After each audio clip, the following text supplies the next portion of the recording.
Before we get started, a quick reminder.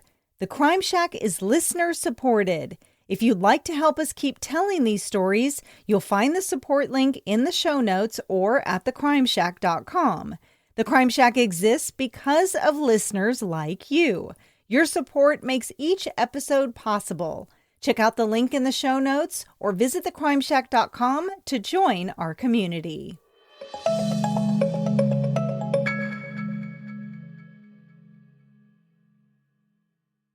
This podcast contains content that may not be suitable for some listeners. Listener discretion is advised. That's on police dispatcher, Saginaw. Hi, my name is Porco. I was just called by the Times-Union saying that my parents were found dead this afternoon. I was wondering if you had any information on me. Hey, Chris, whereabouts are you? I'm at school in Rochester, New York.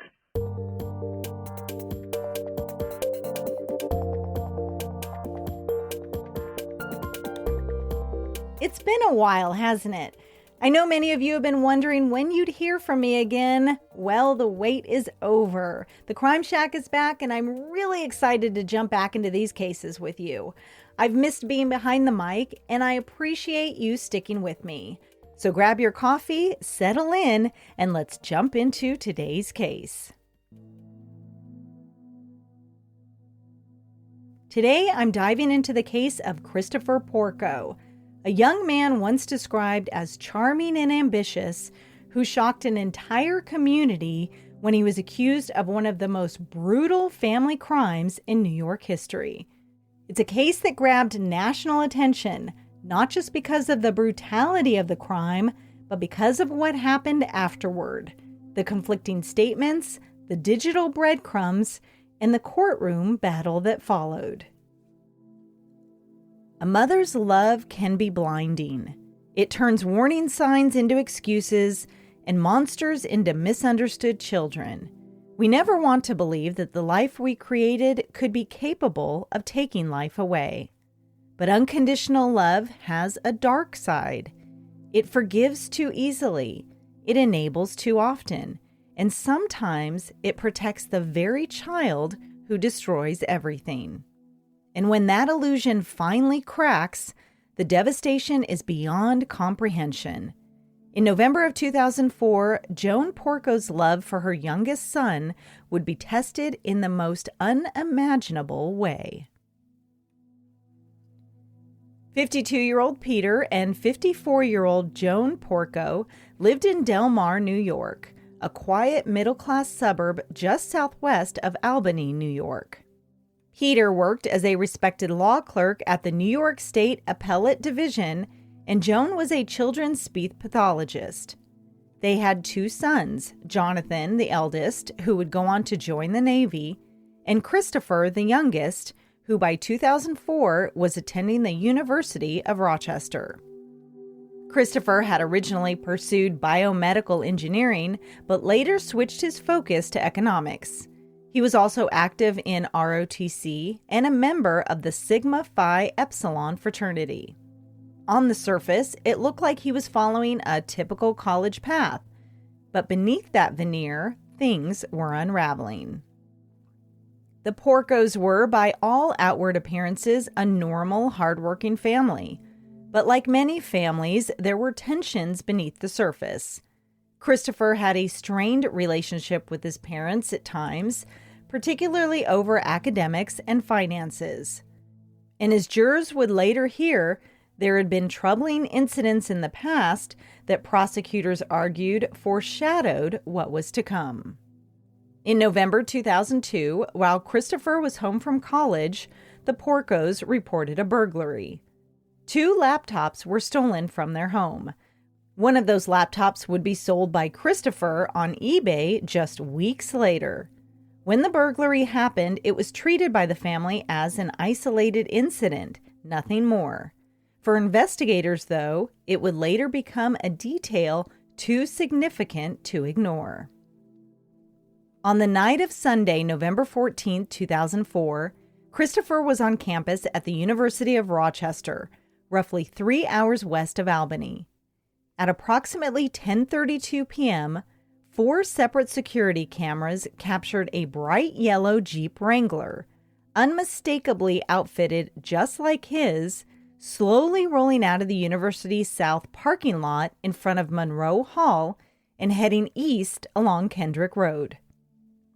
Just 4 minutes later, at around 10:36 p.m., surveillance video from a nearby off-campus medical center recorded the same yellow Jeep heading east on the road toward the New York State Thruway. Shortly after, at around 10:45 p.m., a toll ticket was issued at the New York State Thruway entrance in Rochester. That ticket would later hold a critical key piece of evidence. Over the next several hours, Christopher drove east across the state toward Albany. At 1:51 a.m., a toll ticket was collected at exit 24 in Albany. From there, it was only about 9 miles to Christopher's parents' home in Del Mar. At 2:14 a.m., the Porco's home alarm system was disarmed by someone using the master code. Between 3:45 and 4 a.m., a neighbor driving to an early job site passed by the Porco home. He noticed something unusual: a yellow Jeep Wrangler parked in the driveway. By around 8:20 to 8:30 a.m., back in Rochester, the same Jeep was recorded re-entering the University of Rochester's campus parking lot. On the morning of November 15th, Peter Porco failed to show up to work at the courthouse. Peter was reliable and was rarely ever late, so his colleagues immediately became concerned that something might be wrong. His coworkers requested a welfare check, and a court officer was dispatched to the Porco family home. When court officer Michael Hart arrived at 36 Broccoli Drive, there was a key in the lock of the front door of the Porco home, and the door was unlocked. It did not appear that there were any signs of forced entry. It would later be discovered that the key was actually a spare key that was typically hidden in a flower pot outside of the house. Hart described what he found when he entered the home.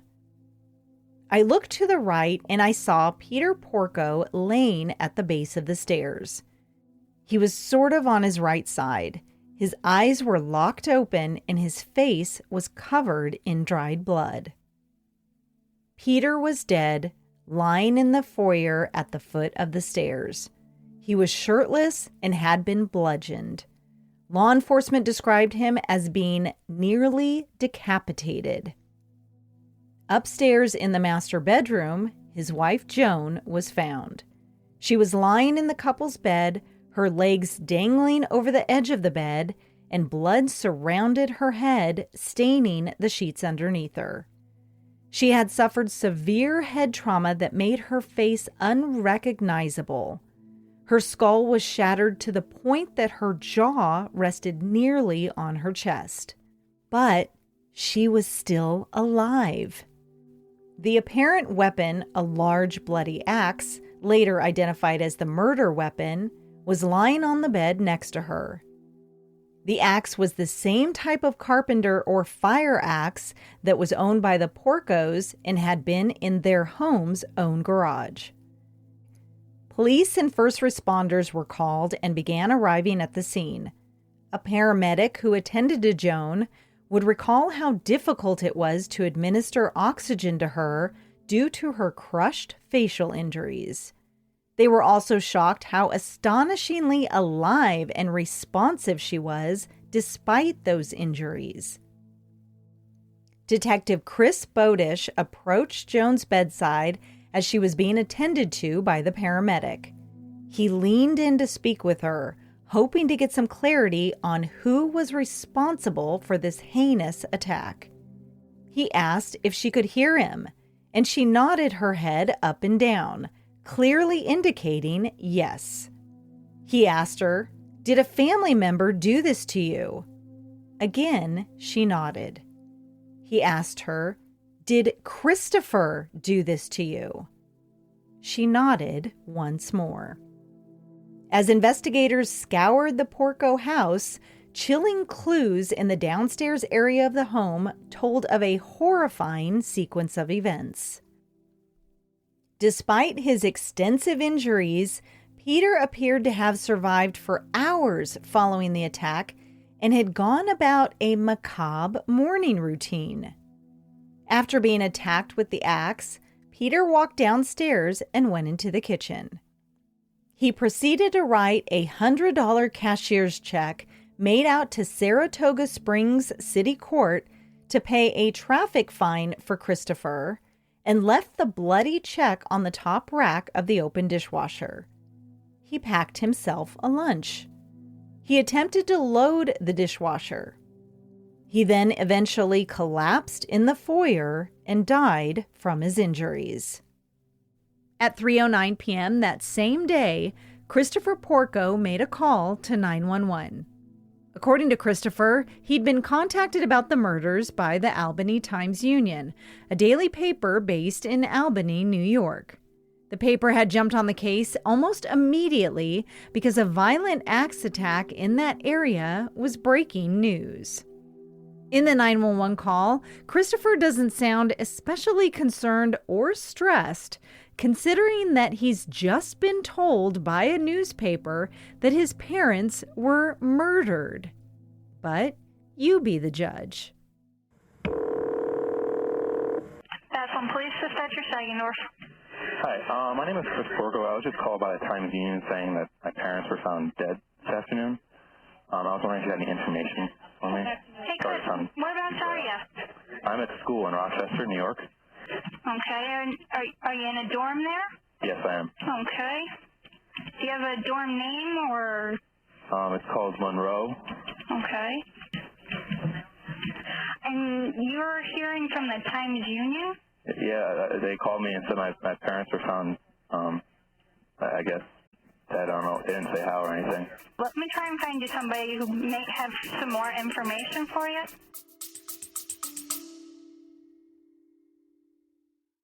Before we get to the rest of the story, I wanted to let you know that your support doesn't just keep the show going. It helps uncover stories that might otherwise stay hidden. Find the link in the show notes or at thecrimeshack.com. Okay. Now, as far as, when was the last time you said you came down to saw your parents? About 3 weeks ago. It was on a weekend. I can't give you a date. I have to figure it out. I'm not really sure. Okay, but about 3 weeks ago? Yeah. Okay, and the email, what's going on with your email? You said you emailed him today, but you didn't get a response? Well, yeah, I emailed him this afternoon. My dad at work. Okay. About college loan stuff. Okay. You're going to go right to Albany Med? I don't know. I don't even know where my mom is, but... Yeah, she is at Albany Med. Okay. Do you know her condition? No, because I haven't talked to her. Let me give you my pager number. Okay. Because when you get there, I'll come and see if there's anything I can do for you. Okay. All right? Yeah. Okay, thanks. Yep. Bye-bye. And with that, the investigation into who attacked Peter and Joan Porco began. An autopsy of Peter was done and showed devastating injuries. He had suffered 16 significant blows from a heavy, sharp instrument distributed across his skull, face, jaw, and arms. He had one deep cut penetrating from his skull into his brain and another that severed part of his jaw. The medical examiner noted that none of the wounds were instantly fatal, and Peter's mundane actions, him writing the check, preparing a lunch, and attempting to run the dishwasher, likely occurred post-injury, driven by automatic motor behavior before he finally collapsed. It's estimated Peter's time of death was somewhere between 1:38 a.m. and 6:30 a.m. on November 15th. At the hospital, Joan Porco was fighting for her life. She'd suffered devastating head trauma, which severely disfigured her face, and she was unable to speak. Her skull sustained multiple fractures, her left eye was completely destroyed, and part of her skull had to be replaced. 4 to 5 inches of bone were reconstructed during a 12-hour neurosurgical procedure. Joan's jaw was wired shut post-operation, and she was having to be fed through a feeding tube. She had been sedated during initial care and experienced memory lapses due to the trauma and subsequent resuscitation. Although Joan had previously nodded yes at the crime scene when asked by the detective if Christopher was her attacker, in the hospital, under sedation and after waking, she stated she had no memory of the attack and did not believe her son had been her attacker. What went on inside the Porco home revealed additional evidence and told its own story. At 2:14 a.m., investigators discovered the alarm system had been disarmed and the hallway keypad was smashed, possibly in an attempt to make it look as though the alarm had been disabled forcibly. But the central panel in the basement had been forgotten and had quietly preserved the log. Prosecutors pointed out that the alarm code was known only to Peter and Joan, to their 2 sons, and to 2 trusted other contacts. To them, this specific detail suggested the attacker was someone inside the family circle. The investigation quickly moved to the Porco's 2 sons. Jonathan had been serving as a Navy lieutenant at the time and was stationed away from the home, and investigators verified that information. Their focus then moved to Christopher, who was residing at the University of Rochester. The roads between the Porco home and the university were riddled with toll roads, and they knew exactly where to look. They began in Rochester, and from there uncovered a very interesting series of events that involved Christopher in his bright yellow Jeep Wrangler.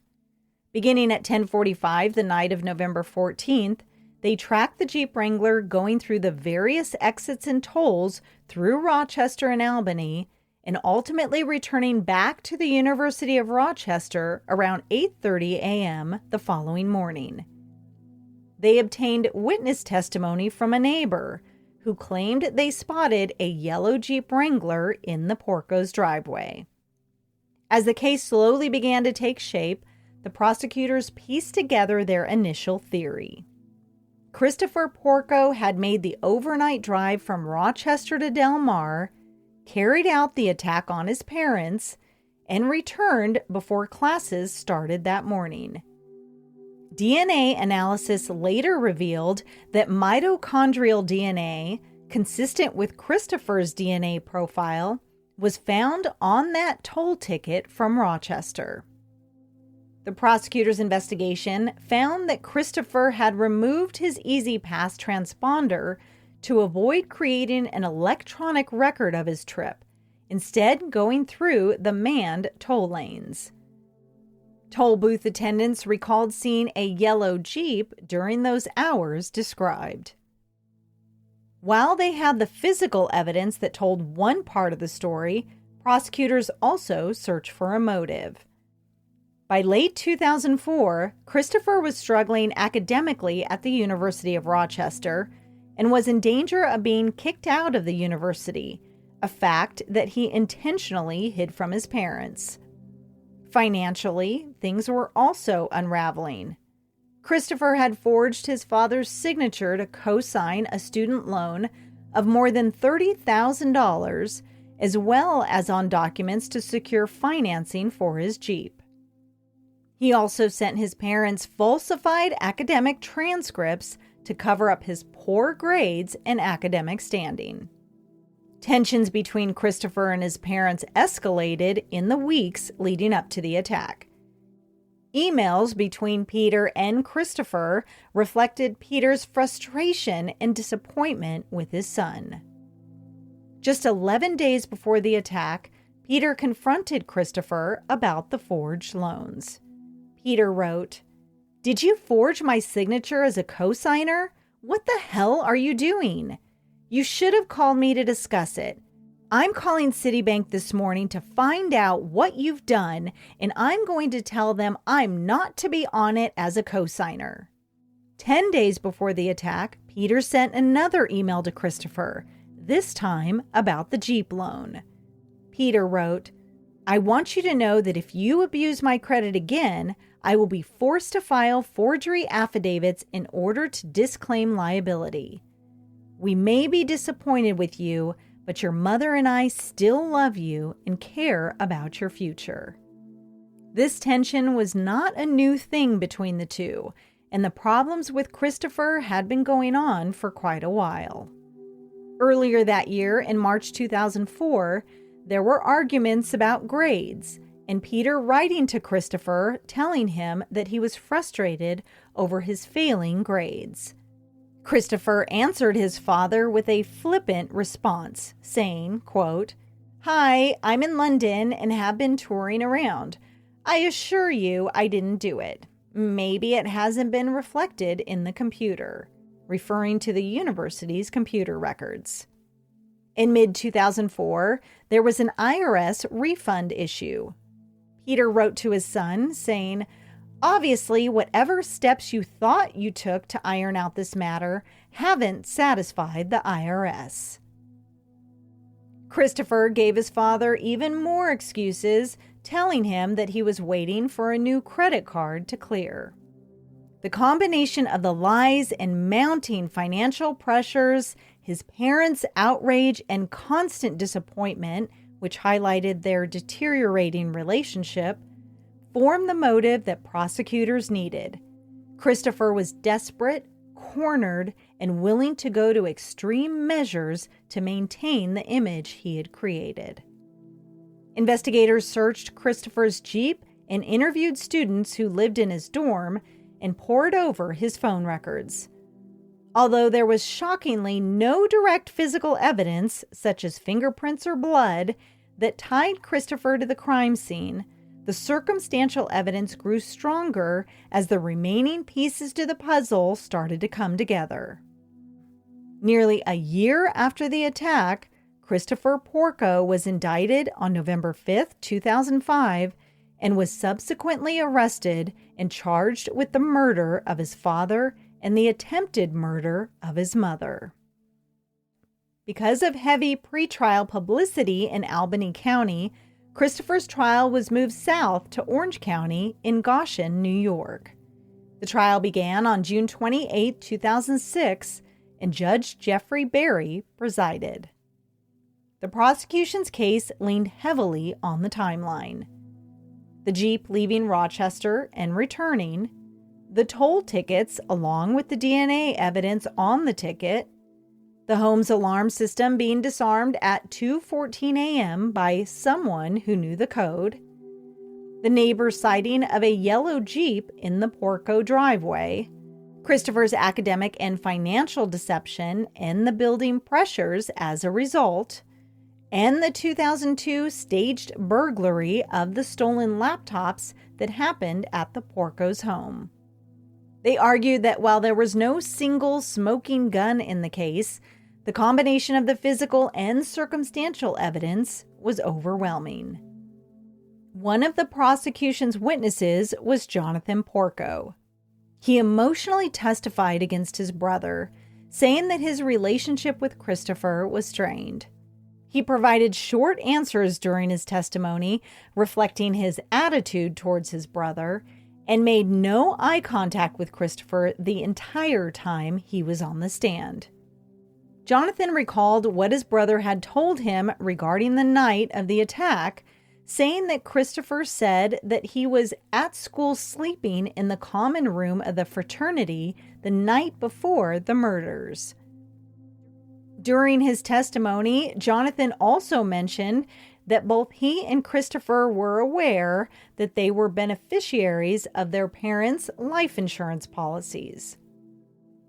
The defense countered that there was no physical evidence directly placing Christopher at the crime scene.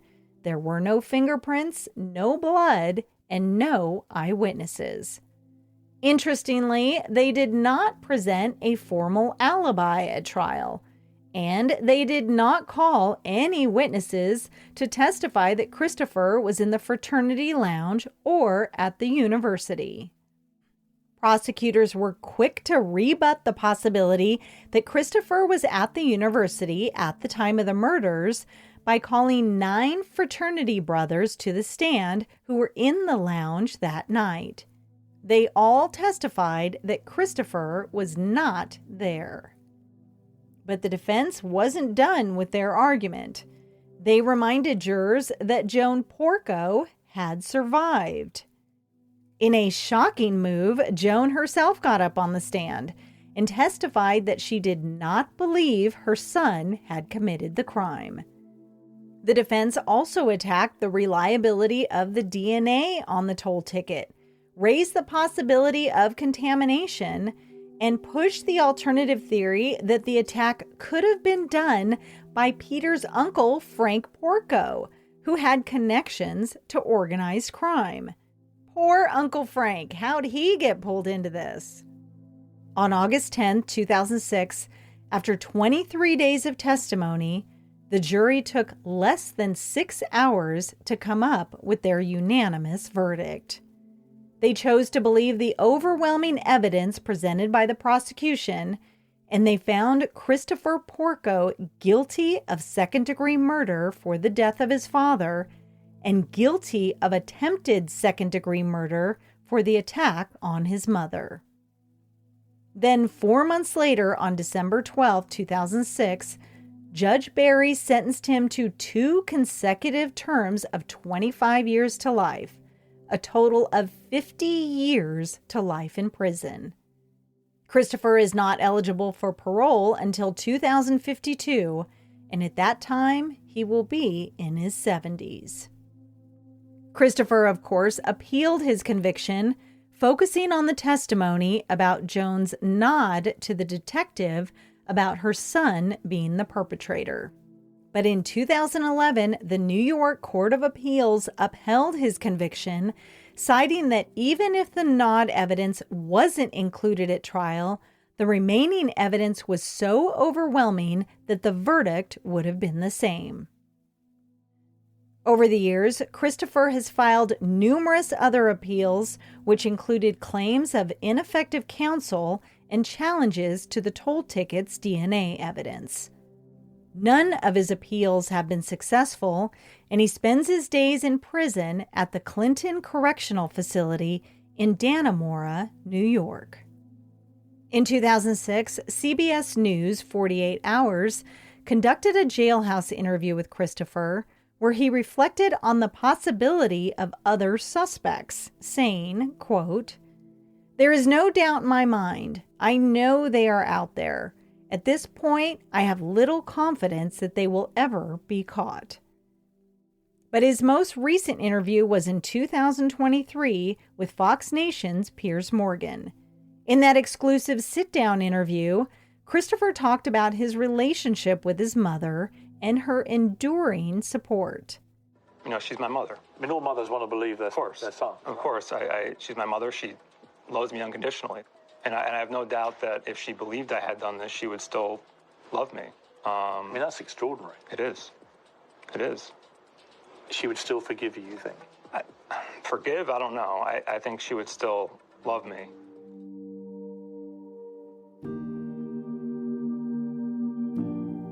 In the end, Christopher Porco's actions didn't just take his father's life and leave his mother permanently scarred. They destroyed the very foundation of a family. Joan's unconditional love made her unable and perhaps unwilling to see what her son had become. That kind of love can be beautiful, but it can also be blinding. It can excuse lies, ignore warning signs, and create a space where denial feels safer than the truth. Christopher was drowning under the weight of his own deception and failures. And when the weight became too heavy, he lashed out in the most horrific way imaginable. It's a heart-wrenching reminder that love without accountability can sometimes enable the very darkness we fear. As parents, we owe our children compassion, but we also owe them boundaries. Because when truth is avoided and responsibility is ignored, love alone is not enough to stop tragedy. Thank you for joining me and for being amazing supporters of the Crime Shack podcast. Be sure to connect with me on social media and subscribe to my podcast so you don't miss the next episode. I'll continue bringing you wild cases, but until next time, stay safe, everyone.